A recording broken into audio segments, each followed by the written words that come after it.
당연한 믿음에 던지는 질문. 우리는 지금 지갑 속의 달러나 원화를 아주 당연하게 믿고 사용합니다. 하지만 이 믿음이 사실은 아주 위태로운 약속 위에 세워졌다는 걸 아시나요? 그 시작은 1944년 브레턴 우즈 협정이었습니다. 당시 전 세계는 미국 정부를 철석같이 믿기로 했어요. 각국이 가진 달러를 미 재무부 채권 형태로 보유하고 미국은 금고에 있는 금만큼만 달러를 찍어내겠다고 약속했죠. 하지만 결론부터 말하자면 미국은 그 신뢰를 저버렸습니다. 적자와 부채, 그리고 텅 빈 약속, 미국은 금 보유량과 상관없이 돈을 찍어내기 시작했습니다. 여기서 우리가 꼭 짚고 넘어가야 할 개념이 있어요. 바로 적자와 부채입니다. 적자는 어느 한 해의 예산이 부족한 상태를 말하고요.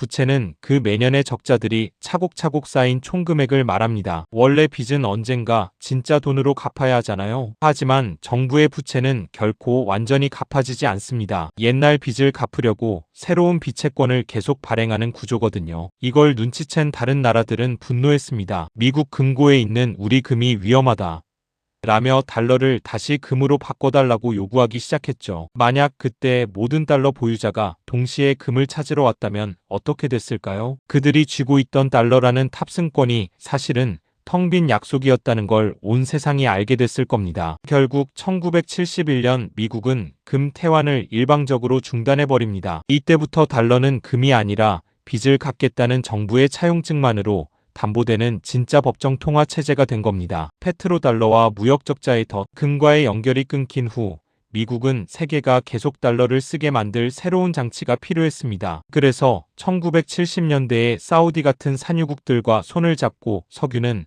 오직 달러로만 결제한다는 규칙을 만듭니다. 이 페트로달러 체제 때문에 전 세계는 석유를 사기 위해 어마어마한 양의 달러를 보유해야만 했습니다. 한편으로 미국 시장은 전 세계의 물건들이 쏟아져 들어오는 블랙홀이 됐죠. 겉보기엔 미국이 종이 조각 달러만 주고 좋은 물건들을 얻어오니 유리해 보입니다. 하지만 실상은 어떨까요? 당장 소비할 물건을 얻기 위해 기업 지분이나 토지 같은 귀중한 미래 자산을 외국에 넘기고 있는 셈입니다. 장기적인 부를 쌓는 게 아니라 단기적인 소비를 위해 미래를 팔아치우고 있는 거죠. 금융화의 빛과 그림자, 이 기축통화국으로서의 혜택은 미국인 모두에게 골고루 돌아가지 않았습니다. 미국은 제조업을 포기하고 금융 중심으로 스스로를 뜯어고쳤거든요. 자동차나 세탁기를 만들어 수익을 내는 대신 금융 포트폴리오를 짜서 돈을 벌기 시작했습니다. 동시에 그 막대한 돈은 소프트웨어나 플랫폼 같은 신흥기술 산업으로 흘러들어가 투기적인 부를 만들어냈습니다. 이제는 물건을 만드는 사람들이 아니라